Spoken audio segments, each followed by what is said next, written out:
Hoje nós vamos tratar do centro de massa e momento linear, dando continuidade ao nosso curso. Ele é referente ao capítulo 9 do nosso livro-texto, que é o Fundamentos da Física, do Halliday e Resnick, com a revisão do Walker.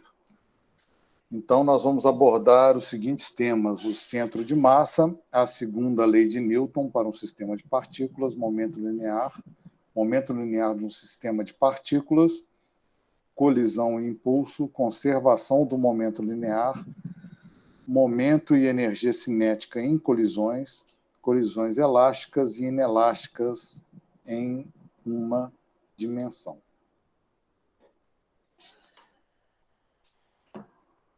Pois bem, centro de massa. O centro de massa, né, a definição que nós encontramos lá no livro, nos diz o seguinte, essa definição aqui: o centro de massa de um sistema de partículas é o ponto que se move se toda a massa do sistema estivesse concentrada nesse ponto e, todas as forças externas estivessem aplicadas nesse ponto. É exatamente aquele artifício que nós usamos lá da mecânica. Quando a gente tem, por exemplo, um bloco apoiado sobre a mesa, e nós fazemos o diagrama de forças desse bloco, o que nós estamos fazendo, esse pontinho aqui é o centro de massa, como se toda a massa estivesse aplicada nesse ponto. Então, eu tenho a força da gravidade, a reação normal, e qualquer outra força que estivesse agindo, está agindo sobre esse ponto. Isso evita o quê? Nós vamos ver aqui, quando essas forças são aplicadas no centro de massa, esse objeto, ele funciona como se fosse uma partícula pontual, né? Eu estou aproximando esse objeto que tem uma determinada extensão e concentrando toda a massa dele num ponto que representa o centro de massa. Então, veja só, quando eu arremesso, né, tem essa figura aqui no livro, um taco, por exemplo, né? Isso aqui é um taco de beisebol, ele está sendo arremessado. Se nós observarmos a trajetória desse taco e pegarmos o ponto de massa dele, ele vai se comportar como se fosse uma partícula, né? Como se fosse uma pequena bola. Então, não interessa a forma do objeto, pode ser até uma pessoa dando uma Olimpíada, dando aqueles saltos mortais. Ela vai girar como o ponto de massa dela, se você conseguir acompanhar o ponto de massa dela, vai funcionar como se toda a massa da pessoa estivesse apontada ali, né? Então, por exemplo, nesse sistema aqui, onde eu tenho essa massa vermelha unida por essa prancha. Esse ponto onde ela está sendo equilibrada é exatamente onde está o centro de massa. É por isso que ele não faz nenhuma rotação para nenhum dos lados, né? Então, é aplicando essa força aqui, a força peso aplicada aqui para baixo, ele tem uma reação normal. Está aplicada no centro de massa, então não existe rotação desse sistema.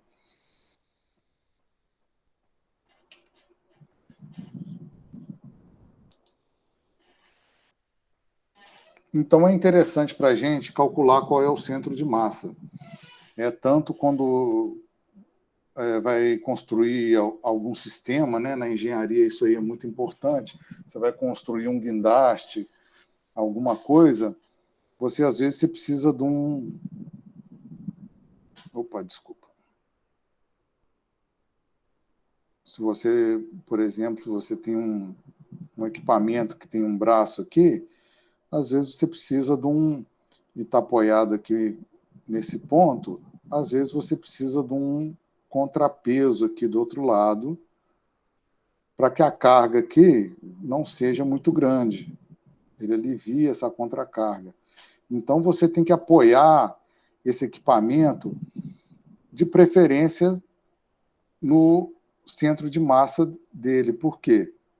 se você apoia no centro de massa, qualquer posição que você coloca um eixo aqui, apoiado, se ele estiver parafusado, por exemplo, no eixo de massa, ele fica estável. Se eu colocar nessa posição, ele fica parado. Se eu rotacionar um pouquinho, ele também vai ficar nessa posição.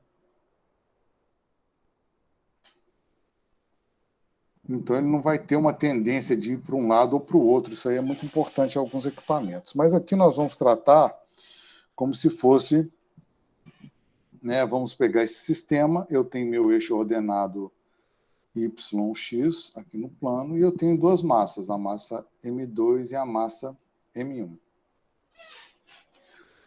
Eu quero determinar onde fica o centro de massa desse sistema.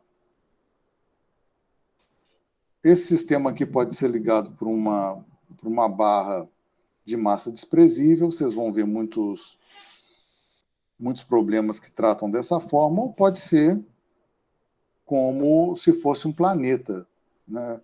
Por exemplo, o Sol e o planeta Terra.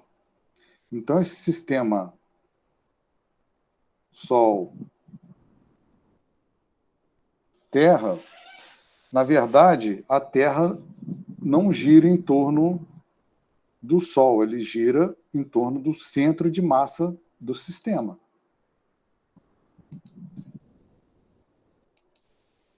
Mas como o Sol tem uma massa muito maior, esse centro de massa ele está dentro do raio do Sol, né? Então, na verdade, o Sol ele gira em torno desse centro de massa e a Terra também gira em torno desse centro de massa. Tá? A mesma coisa acontece com o sistema Terra-Lua. Então, a Terra não está girando, a Terra não está fixa. O sistema Terra-Lua gira em torno do centro de massa desses dois objetos. Então, imagine que sejam, né, um objeto 2 e um objeto 1, eu quero calcular o centro de massa. O centro de massa, a posição X do centro de massa, eu estou tratando esse caso unidimensional, depois a gente vai extrapolar para outras dimensões. Quando a gente trata esse caso no eixo X, o centro de massa é dado por isso aqui, ó, M2 dividido pela M1 mais M2, a massa total do sistema, vezes D. De uma maneira mais geral, isso aqui, essa formulação, é porque a massa 1 está no zero do meu eixo X. Está no ponto zero. Aí ele soma um termo. Se ele é deslocado aqui, a fórmula geral para eu determinar o centro de massa é essa aqui, ó, M1 vezes X1, ou então vezes só M1 vezes a distância X1, que ela está da minha referência, vezes M2 X2, meu X2 é esse aqui, massa 2 vezes X2, dividido pela soma total das massas, que muitas vezes é representada por esse M grande. Veja só que interessante, essa operação aqui nada mais é do que uma média ponderada. Então, você está colocando as posições aqui, ó, X1 e X2, elas são ponderadas pelas massas. M1, então o X1 recebe a massa M1 e o X2 é ponderado pela massa M2. E aqui é a soma das massas. Isso aqui é exatamente uma operação de média ponderada, né? Então você consegue determinar a posição do centro de massa desse sistema em relação ao meu eixo de referência. Então é fácil verificar como aqui o X1 está no zero, eu vou sumir com esse termo, aí ele vai ficar com exatamente dessa forma que está mostrado aqui, tá? Então, isso aqui é muito interessante em muitos casos. Então, veja que é uma operação simples, é uma média ponderada. Outro caso curioso também, de vocês olharem, Se as massas são iguais, ou seja, se o ponderamento aqui das massas é idêntico, você vai ver que a distância vai ser exatamente no centro entre as duas massas.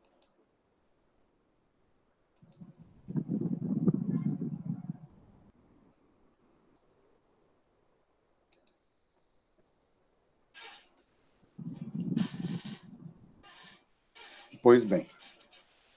Então, esse é um caso de duas partículas, mas nós podemos extrapolar isso aqui para o caso onde nós tenhamos um número n de partículas. Então, estou representando aqui, né, os meus eixos. Está um pouco apagado aqui, sem resolução, mas é x, y e z. Aqui eu tenho uma distância r, um vetor r1, por exemplo, dessa massa aqui. Então, veja só, a posição do centro de massa vai ser uma média ponderada entre, né, de todas as massas que estão envolvidas, as n massas que estão envolvidas aqui no meu sistema, né, dividido pela massa total. Isso pode ser resumido através dessa fórmula aqui, né? Então, eu tenho a massa MI, que tem uma posição XI, que está representada aqui, né? Se eu for tratar em 3 dimensões, ele vai ter uma posição XI, vai ter uma cota Y, vamos supor que a massa 1 vai ter um X1, um Y1 e um Z1. A massa 2 vai ter um X2, Y2, Z2 e assim por diante, né? Isso que está me dizendo aqui.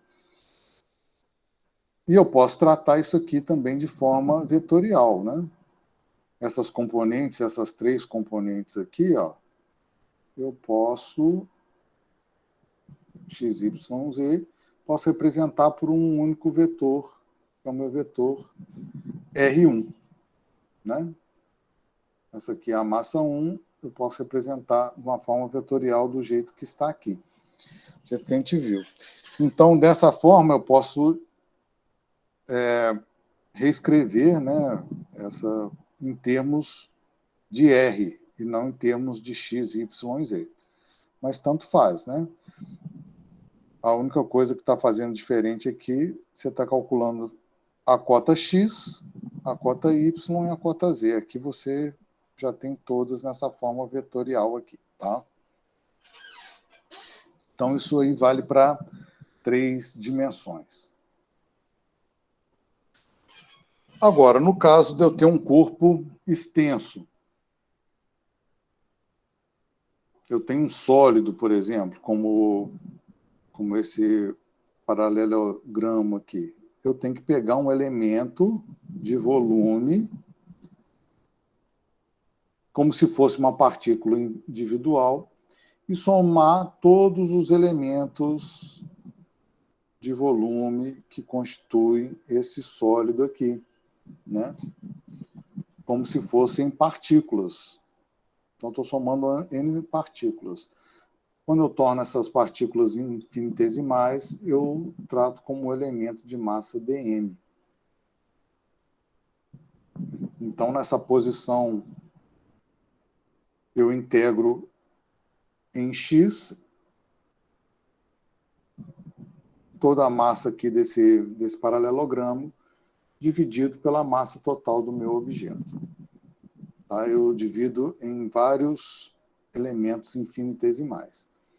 Outra forma de eu escrever isso aqui é usar a densidade é massa sobre volume. Se é um objeto uniforme, que é os casos que a gente está tratando aqui, eu posso, se ele é uniforme, a densidade de um pequeno elemento desse aqui, dm sobre dv, vai ser a mesma densidade de m sobre v. Isso aqui é válido somente quando o objeto é uniforme. Então, dessa forma, uma substituição de variável simples aqui, ó, eu passo de dm para v. Tá? Aí, em vez de eu trabalhar com massa, eu trabalho com dimensões de volume. Outro caso também é que eu posso ter não um corpo tridimensional, mas eu posso ter um corpo que esteja distribuído prioritariamente numa superfície. Então, vale a mesma coisa, eu posso definir uma densidade superficial. dm, uma massa sobre, agora não sobre um volume, sobre uma área. Tá?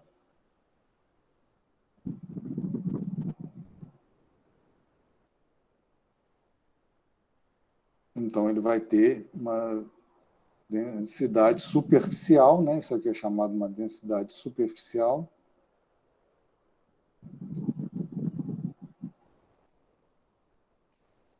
dm de m sobre área. Então, essa unidade aqui, em vez de ser volume, nós vamos trabalhar com área.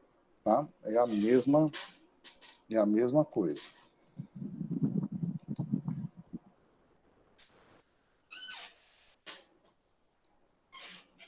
Então, qual é a estratégia aqui, só para a gente relembrar? Nesse caso da área aqui, eu pego um pequeno elemento de área, dA, um pequeno elemento de área, dA, e vou integrando nas 3 dimensões, né?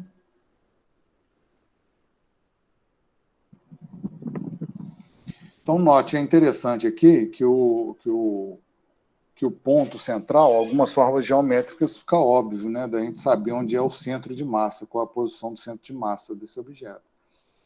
Então, o círculo aqui, é óbvio que ele fica no centro. Então, imagine um CD, você consegue equilibrar ele pelo centro, ele fica no equilíbrio. Ou uma pasta retangular. Então, para essas formas regulares, o que é usado geometricamente para a gente determinar é o baricentro. Né? A gente pega os ângulos aqui, parte no meio, onde as linhas se encontram, vai dar o centro de massa. Veja só, partir esse ângulo no meio, partir esse aqui no meio, esse aqui também, onde as linhas se encontram, exatamente o centro de massa, a posição do centro de massa. Então, a mesma coisa vale para o volume aqui, tá?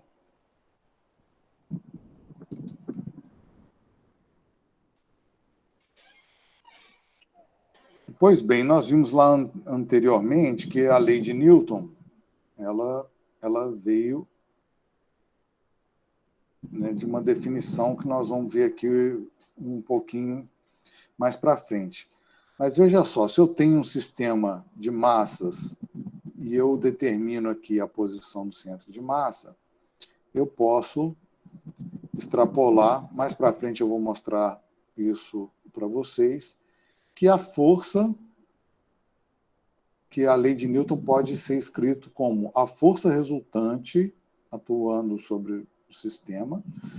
Veja que aqui é um sistema fechado, né? Eu tenho os limites aqui em azul desse sistema. Então, não está entrando energia, nem massa e nem saindo. Então, desse sistema de massas aqui, dessa constelação de massas, né, vamos dizer assim, eu tenho o centro de massa. Se eu calculo a força resultante de todas as partículas aqui, aplico ela no centro de massa e considero que toda a massa do sistema está sobre isso aqui, eu vou ter a aceleração do centro de massa. Tá? Isso é interessante, por exemplo, quando eu tenho um lançamento de um foguete, por exemplo. Ele vai fazendo aquela trajetória, né, que é típico de um objeto, de uma partícula lançada nas proximidades do campo gravitacional da Terra, e num certo momento isso aqui explode em várias partículas, né? Ele se subdivide. Se você aplicar a lei de Newton, você vai ver que a força ele vai ser de forma que ele complete essa parábola aqui. Tá? A gente pode tratar como se fosse uma força resultante, todas as forças resultantes estivessem aplicadas sobre o centro de massa. Note que, nesse caso aqui de partícula, esse centro de massa ele não existe fisicamente, é um centro de massa imaginário. Tá? Ele pode coincidir que tem uma partícula aqui. Pode haver essa coincidência. Mas, assim, se eu tenho várias partículas aqui, esse centro de massa acaba sendo uma entidade, né, como nesse exemplo aqui, é uma entidade imaginária. Ele não necessariamente é um ente físico. Mas em cada posição que essas partículas vão mudando aqui ao longo da trajetória, esse centro de massa, a posição dele vai seguir exatamente essa linha dessa parábola, né? Então, tem algumas coisas que a gente tem que ficar atento, né? Primeiro, né, a força resultante é a força resultante de todas as forças externas que agem sobre o sistema. Forças de uma parte do sistema que agem sobre outra parte, né? Por exemplo, uma partícula que bateu na outra aqui, que são chamadas forças internas, não devem ser incluídas, né, nessa equação. E, geralmente, em alguns casos, essas forças internas se anulam, né? O M grande é a massa total do sistema. Então, eu somando a M1, M2, M3, M4, até Mn que eu tenho aqui. E aí, supomos que nenhuma massa entra ou sai do sistema. Então, por isso que ele é fechado, né? Eu tenho essa linha imaginária aqui também que fecha o meu sistema. E a aceleração do centro de massa é a aceleração do centro de massa do sistema. Ela não fornece nenhuma informação a respeito das outras partículas, tá? E isso pode ser extrapolado para dimensões. Como a gente está tratando de uma grandeza vetorial, que é a força, ela pode ser tratada em dimensões x, y, z, comprimento, largura e altura, independentemente.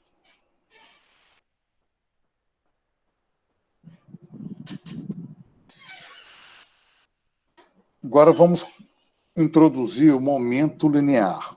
Esse momento linear é aquele, né, que deu origem à lei de Newton, né, que a gente acabou de ver, força igual a ma. Então, esse momento, talvez no segundo grau vocês tenham visto isso como quantidade de movimento. É o produto, né, a taxa de variação com o tempo do momento de uma partícula é igual à força resultante que atua sobre a partícula e tem a mesma orientação que a força resultante. Note que o momento é um vetor, então eu estou multiplicando um escalar por um vetor, o resultado é um vetor. Um vetor que vai ter a mesma orientação da força resultante do sistema. E isso aqui nós já fizemos, né?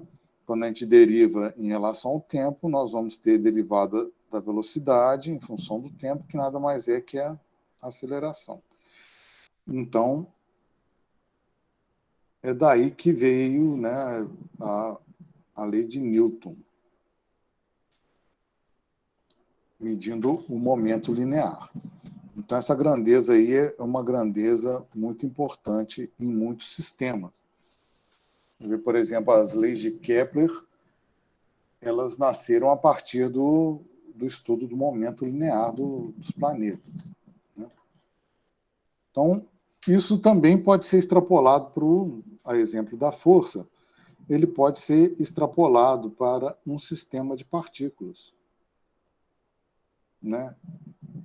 Uma partícula que tem um momento P1, P2, P3, até o momento Pn.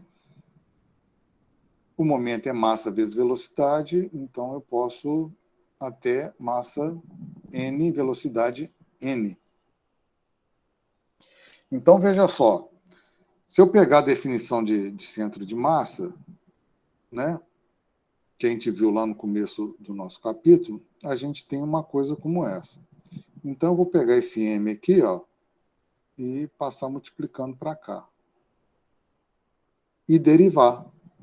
Então, eu vou ter a massa constante, eu vou ter derivada de x em relação ao tempo. Derivada de x2 em relação ao tempo. Derivada de x3 em relação ao tempo. O que é isso? Primeiro, derivada do centro de massa em relação ao tempo, eu tenho a velocidade do centro de massa. Derivada de x1 em relação ao tempo, eu tenho a velocidade da partícula 1. Derivada de x2 em relação ao tempo, eu tenho a velocidade de x2 e assim por diante, até a partícula n. Então, veja só.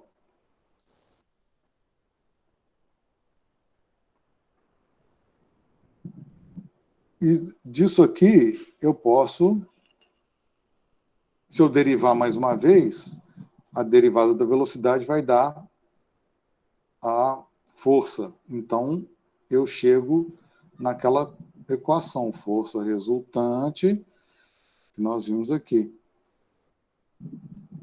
É a massa total vezes a aceleração do centro de massa.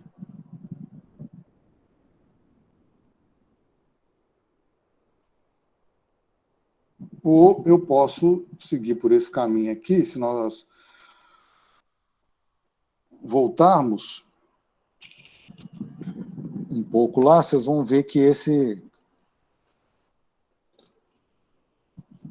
cara aqui é exatamente o que a gente viu lá atrás, quer ver?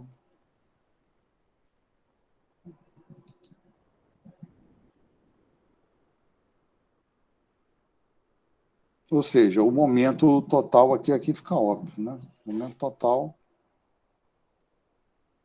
esse aqui vai ser o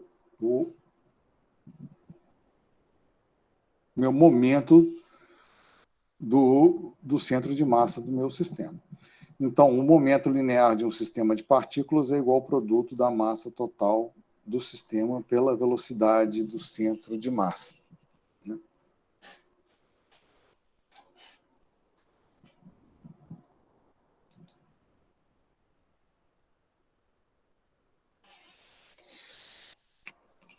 Então, por exemplo, quando a gente trabalhou muitos problemas lá, né, como aquele de jogar um tomate para cima, né, um dos exemplos que a gente aplicou,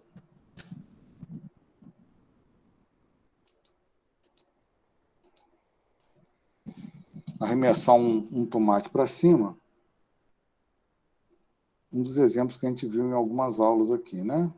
Ele está sobre a força-peso, a gente calculou, por exemplo, qual o trabalho dessa força-peso, né, ao longo, quando ele é deslocado, essa distância.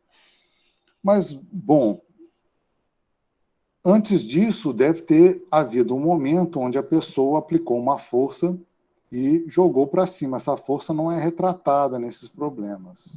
Né? O que essa força está agindo? É parecido, é o que nós vamos ver aqui, né? Esse momento antes dessa descrição, essa força que não aparece aqui. Então, ele sobe aqui por inércia, mas por um breve momento agiu uma força aqui para arremessar esse tomate para cima aqui.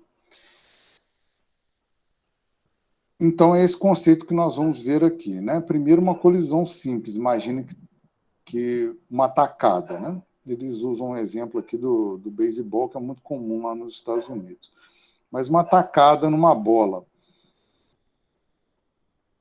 Por um breve instante de tempo, ΔT, haverá uma ação de uma força sobre esse taco aqui.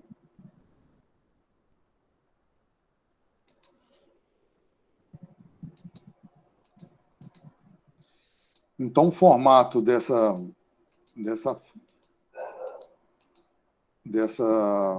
como essa força vai variar no tempo. Só apagar aqui que eu vou precisar escrever. A forma como essa força vai agir no tempo,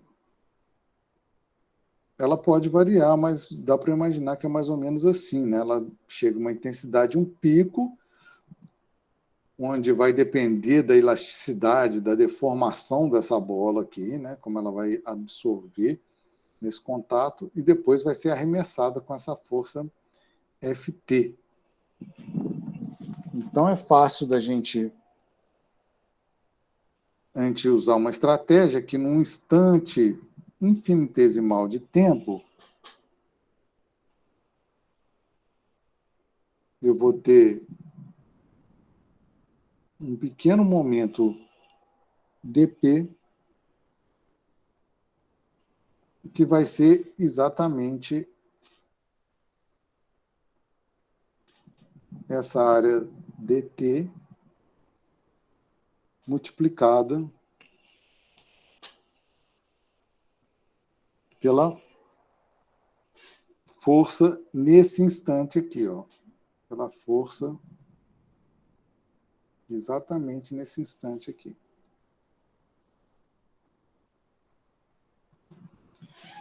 Então, para eu achar o momento total que é transferido, é aquela estratégia do cálculo que vocês conhecem bem. Eu preciso somar todos esses elementos infinitesimais de tempo. Então, eu preciso integrar todos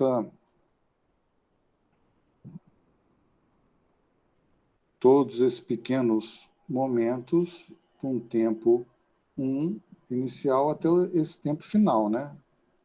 O tempo que durou o contato do taco com a bola, que é um tempo assim extremamente pequeno.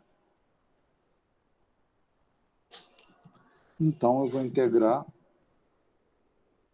T1, TF, F de T, dt. Essa grandeza aqui, ela recebe um nome que é exatamente o impulso que é representado, pela letra J aqui no livro. Então, o impulso é exatamente essa força atuando durante esse tempo, somatório dessa força atuando nesse tempo t, esse intervalo de tempo aí.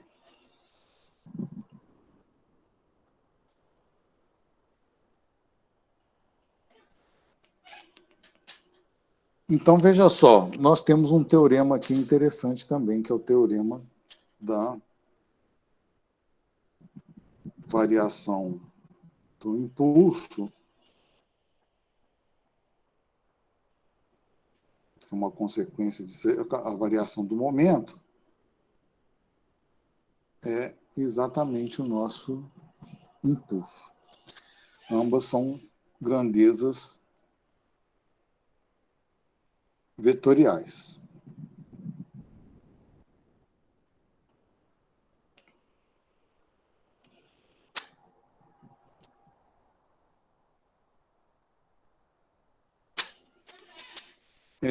Eu posso tratar isso aqui também, né?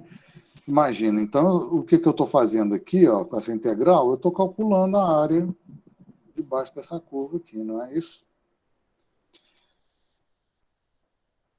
Eu tenho uma outra estratégia que eu posso pegar uma força média de forma que, nesse mesmo intervalo de tempo, eu obtenha uma força média constante, onde essa área aqui seja exatamente a mesma área desse cara aqui. Então, eu posso escrever que o meu impulso é igual a força média nesse intervalo de tempo dt. É uma outra estratégia que eu posso utilizar, né? O impulso médio. Então, isso aqui é uma colisão simples. Por quê? Um objeto colidindo um objeto que é a bola colidindo com o alvo, que é o taco. Mas eu posso ter uma outra situação, que é bem comum, de ter vários projéteis, por exemplo, atingindo um alvo em sequência, né? Como se fosse uma metralhadora aqui, né? Então, veja só, esse impulso, ele vai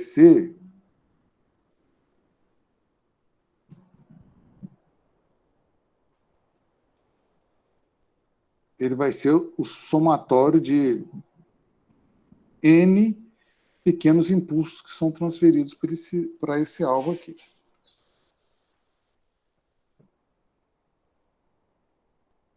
Então, veja só, cada bolinha dessa aqui vai fornecer um impulso ΔP para esse alvo. Esse alvo aqui está fixo, está preso aqui nas suas extremidades. Então, ele vai fornecer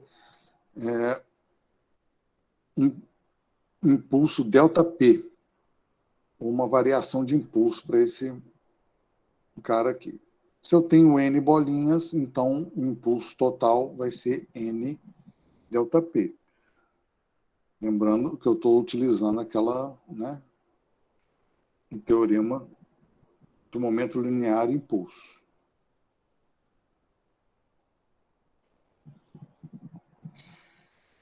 Mas se eu tenho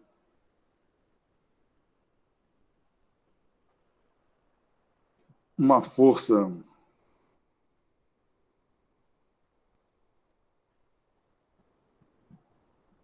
eu posso trabalhar dessa forma aqui, ó, G sobre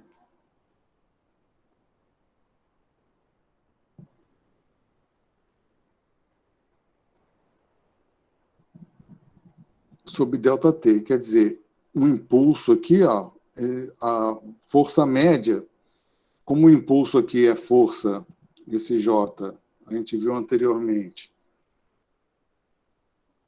que é unidade de força vezes um ΔT, então, se eu dividir esse impulso pelo tempo, eu vou ter unidade de força, né? Então, ele está chamando como se cada uma dessa partícula fornecesse uma força média, JDT. Então, o total de partículas, né, substituindo esse J aqui, eu vou ter menos N ΔP sobre ΔT. Substituindo isso aqui pelo valor M ΔV, né, o valor do impulso, eu vou ter que N ΔT M ΔV. Então, veja só, qual que é a variação de velocidade desse cara aqui, né? Uma variação de velocidade de uma bolinha dessa aqui é a velocidade com que ela está chegando e a velocidade depois que ela colide com um alvo, né?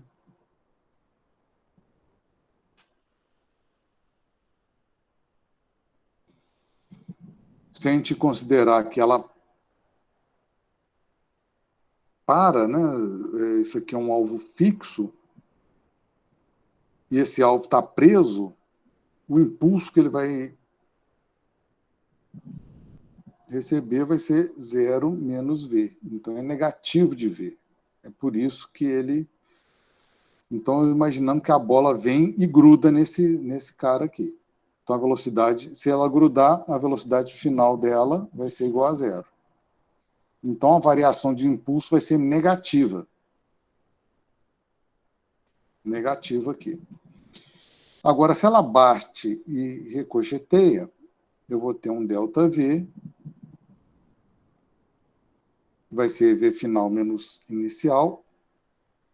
Assim, ela ricocheteia sem perder energia, ela sai com uma velocidade final, ela vai vir mudar o módulo da velocidade, porque ela vai refletir, né? Vai ricochetear. Então, vai ser menos v e vai chegar com a velocidade v, menos 2v. Isso aqui é muito interessante, vocês vão lembrar quando vocês estudarem lá a transferência de momento de um fóton. Então, vocês vão estudar lá para a física 3, talvez a física 4 mais para frente, se vocês chegarem nesse ponto aí, né? Eu não sei como é que é a emenda do curso de vocês. Mas a parte de física moderna, você vai ver que a luz transfere momento.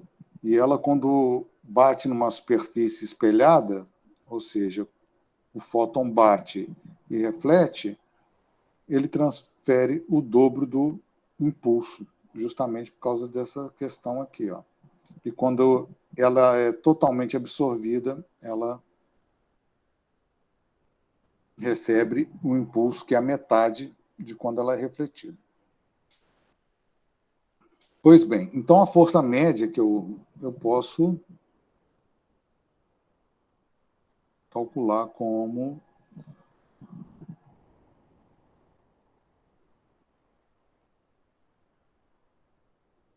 o que está acontecendo aqui, né? N vezes M é uma variação de massa que eu estou tendo aqui no tempo, né? Então, é uma variação de massa. Vai chegando, na medida que vai passando um tempo, por exemplo, em colisão dessa é rápida, né? Em um segundo, chegam 10 massas iguais dessa. Então, vão chegar NM.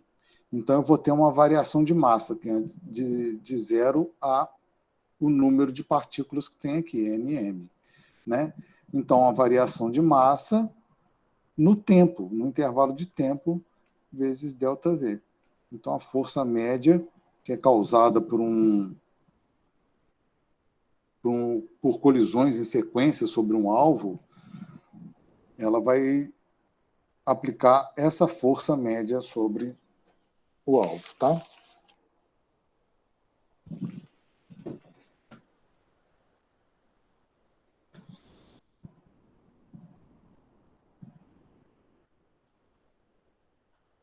Pois bem, o momento linear é uma grandeza interessante, porque num sistema fechado e isolado, esse momento se conserva.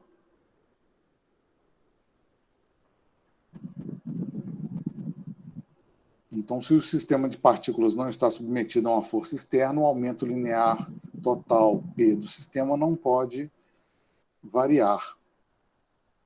Então, isso aí é interessante em vários sistemas físicos que você trabalha, que está envolvido o momento, né?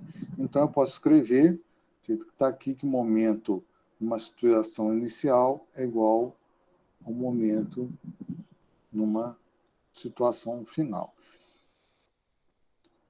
E se uma das componentes da força externa aplicada a um sistema fechado é nula, a componente do momento linear do sistema em relação ao mesmo eixo não pode variar. Então, por se tratar de uma grandeza vetorial, às vezes uma força está aplicada em uma só direção. Então, eu já não tenho mais um sistema fechado isolado. Ela está atuando aqui no eixo, tem uma força atuando no eixo X. Ela não se conserva nesse ponto, mas nos outros, onde essa força não está atuando, ele se conserva. Tá? Então, é uma ferramenta poderosa em vários casos, como nós vamos ver aqui para frente. Tá? Então, isso aí, a aplicação direta disso aí é quando a gente estuda as colisões. Então, momento e energia cinética em colisões. Então, nós vamos tratar primeiro aqui, existem alguns casos. Nós vamos tratar o caso unidimensional, tudo que nós tratarmos aqui depois pode ser extrapolado para o tridimensional. Né? Primeiro, nós vamos tratar da colisão inelástica. o que tem a colisão inelástica? Por exemplo, quando o taco bate naquela bola, ele solta, ele faz um som. Tem um som característico do taco batendo na bola. Aquele som já é um indicativo que parte da energia do sistema foi transformada em outra forma de energia. Então, por exemplo, a energia cinética, ela não se conserva nesse sistema. No entanto, o momento, ele se conserva. Tá? Por isso que essa conservação do momento é tão interessante. Em alguns casos, e a maioria dos casos que a gente trata na realidade, com raras exceções, são colisões inelásticas, existe transferência de energia. Então, existe perda de energia através do som, através do aquecimento. Então, eu não posso trabalhar com a conservação da energia cinética nesses casos. Então, vamos dar um caso aqui, por exemplo. Eu tenho um corpo antes, que é uma situação inicial. Então, o momento total do sistema, né, do momento do meu sistema, antes da colisão tem que ser igualzinho ao momento depois. Então, qual é o momento antes da minha colisão? Eu tenho a partícula 1, que tem o momento 1. Tem a partícula 2, que tem o momento 2. Então, todas elas carregam um índice I, que é essa condição inicial. Qual é a condição final? É depois que elas colidiram. Então, observe aqui que essa tem uma velocidade maior do que essa, então ela vai alcançar essa partícula M2. Então, elas vão se chocar e depois dessa colisão, elas vão ter uma outra configuração de velocidades. E é essa aí que é o nosso objetivo, calcular como é que vai ser essa configuração. Então, esse momento seguinte aqui, é depois que a partícula colidiu. Então, é a situação final, recebe esse índice F aqui, que não está muito claro. Então, eu vou ter um momento que é a massa 1, V1 final, e esse V2 final. Então, eu abrindo essa conta aqui, né, do momento, eu vou ter isso aqui. Massa 1, na situação inicial, massa 1 vezes V1, M2, V2 inicial. Vai ter que ser igual ao momento numa outra condição depois que eles se chocaram. Ou seja, M1, V1, final, a velocidade com que ele saiu depois do choque, e M2, V2, final. Tá.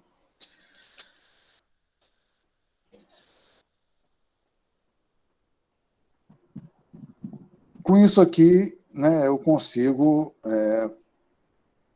às vezes é complicado determinar essas grandezas, né? Em problemas específicos eu consigo, mas eu consigo fazer algumas simplificações. Eu posso ter uma colisão que é a chamada perfeitamente inelástica. O que significa isso? Ela está mostrada aqui. Eu tenho o alvo, ele está parado, está com velocidade inicial 0. Então, eu já consigo simplificar essa parte aqui, ó. Tá vendo? Inicialmente, ele não tem velocidade nenhuma. É o caso, por exemplo, que você tem num jogo de bilhar. Você quer atingir uma bola, você manda a bola branca com uma velocidade, uma bola menor, que está parada lá na mesa. Você arremessa a branca em direção à bola que você quer atingir. Elas vão sair, elas vão grudar uma na outra, já não é o caso do bilhar. Então, uma perfeitamente elástica é quando os dois objetos saem grudados um no outro, ou seja, a mesma velocidade. Então, veja bem, esse V1F vai ser igual ao V2F. Então, eu posso colocá-lo em evidência, do jeito que está aqui. Aí fica o M1, M2, vezes a velocidade, e some essa parte aqui. Esse sistema se reduz para isso. Então, é só agora um rearranjo, eu chego a essa equação aqui. Então, essa aqui já é uma equação interessante em vários casos. Por exemplo, um tiro, né, você arremessa um projétil balístico num determinado bloco que está inicialmente parado, sobre uma superfície sem atrito. Então, antes nós temos a situação, esse aqui com velocidade zero e esse aqui está com uma determinada velocidade. Na situação posterior, esse projétil é incrustado aqui nesse bloco. Ele entra nesse bloco. Puf. Então, eles vão sair com a mesma velocidade para cá. Então, veja, basta eu conhecer a massa dos meus objetos e a velocidade inicial que saiu do meu projétil, eu vou determinar qual é a velocidade V que vai sair aqui no meu sistema. Tá? Esse é o primeiro caso interessante aqui de se aplicar essa parte de colisões.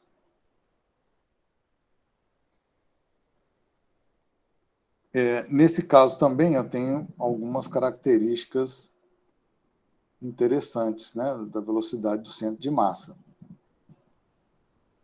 Então aqui ele está mostrando, por exemplo, um alvo que está caindo, né, está largado, está sendo largado, e nesse momento aqui acontece a colisão. Então esse objeto com massa M1, ele se choca com esse objeto.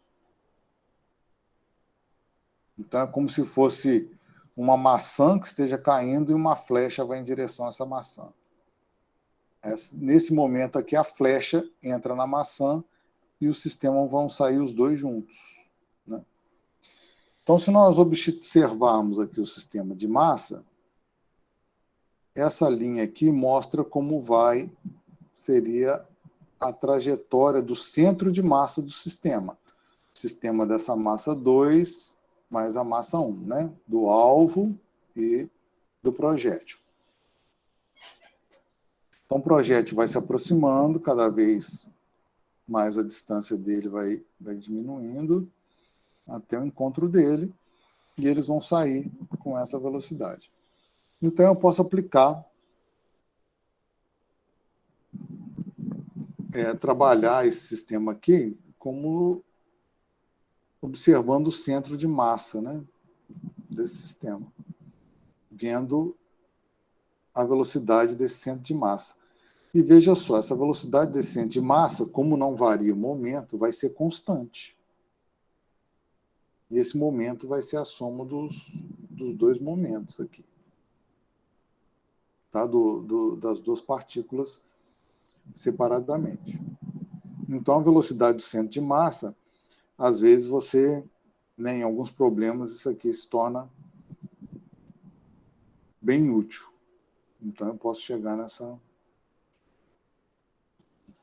conclusão aqui, né?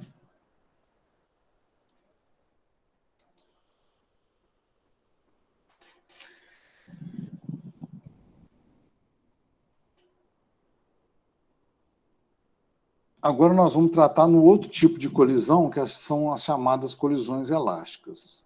Então, nas inelásticas, a energia cinética não se conserva, agora nas elásticas, a energia cinética é conservada.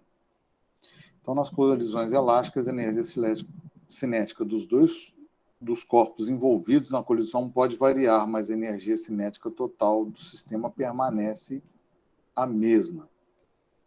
Então, individualmente, pode variar a energia cinética, como realmente varia. Mas a soma das duas, do sistema como um todo, o somatório das duas, ele não varia. Então, tem alguns casos aqui que são interessantes a gente analisar sobre esse ponto de vista. Por exemplo, quando eu tenho um alvo estacionário, é o primeiro caso. Significa o quê? Que esse meu alvo é a massa 2, ele está com velocidade zero. Então, quando eu calculo o momento, o somatório dos momentos das partículas antes e depois, aqui já some um termo, né? Porque o desse 2 é zero.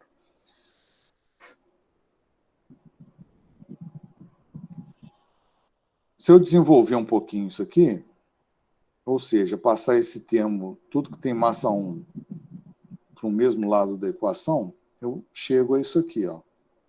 Está mostrado. Então, passei o M1 para o outro lado, botei o M1 em evidência.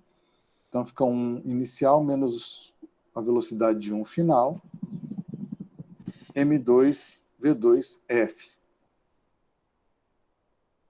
Então, geralmente, eu conheço as massas aqui, ó. Mas eu não conheço as velocidades finais. Posso até conhecer a velocidade inicial, mas eu não sei qual é a velocidade final. Então, com uma equação só, eu não consigo resolver esse sistema. Mas quando eu trato de uma colisão elástica, daí a utilidade que algumas colisões a gente pode aproximar de uma colisão elástica, a energia cinética se conserva. Então, eu posso utilizar a conservação de energia. Conservação da somatório da energia cinética antes da colisão tem que ser igual a depois da colisão. E aqui eu faço a mesma coisa. Faço um rearranjo de termos e chego nisso aqui. Então, observe que se eu dividir essa equação e dividir por essa aqui, eu vou cortar M1 e vou cortar esse termo aqui, ó, o inicial. Então, eu só vou ficar com esse termo aqui e esse aqui dividido por esse. Então, o resto é só álgebra, tá? A gente pode até fazer um exercício aí, passar no estudo dirigido para vocês fazerem aí pelo menos uma vez. Então, vocês vão chegar nisso aqui, ó. Então, isolando um e isolando o outro. Então, aqui é só álgebra, tá? Você chega nisso aqui. É interessante, pelo menos uma vez, você fazer isso aqui. O outro caso que nós consideramos uma colisão elástica é o caso dos dois alvos estarem em movimento, não necessariamente em sentidos opostos, né? Ele está colocado aqui em sentido oposto, mas não necessariamente. Então, o que nós vamos ter aqui o momento inicial do objeto, né? do alvo. Então, eu vou ter um termo a mais. Então, basta eu organizar M1 para um lado, M2 para o outro, isso aqui, simples, eu chego nessa conclusão aqui. E a energia cinética, eu vou ter mais um tema aqui também de energia cinética. Então, a energia cinética também vai se conservar. Então, vou fazer a mesma operação, dividir esse aqui por esse aqui. Então, note que eu vou ter uma simplificação aqui de M1, tá? Vou cortar uns termos aqui e rearranjar. Eu vou chegar nessas duas condições aqui.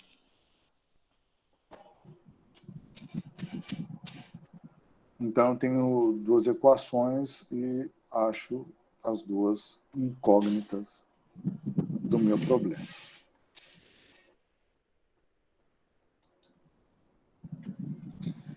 Pois bem, com isso nós terminamos o capítulo 9. Eu dei uma passada rápida, mas a gente vai fazer alguns estudos, né? Isso aqui, algumas coisas podem ter ficado um pouco obscuras, né? Como eu vou aplicar essas coisas aqui na prática, mas na medida que nós formos desenvolvendo os exercícios, essas questões vão se esclarecendo. Então, é importante nesse capítulo que você saiba determinar o centro de massa, né, para sistemas de partículas ou para um corpo extenso. Saiba aplicar a segunda lei de Newton para um sistema de partículas, calcular o momento linear de um sistema de partículas, o cálculo do impulso e aplicar a conservação do momento linear em colisões elásticas e inelásticas em uma dimensão. Então, para isso, eu vou passar alguns estudos dirigidos, estratégicos, para vocês. Então, nós ficamos por aqui. Eu acho que por hoje é só.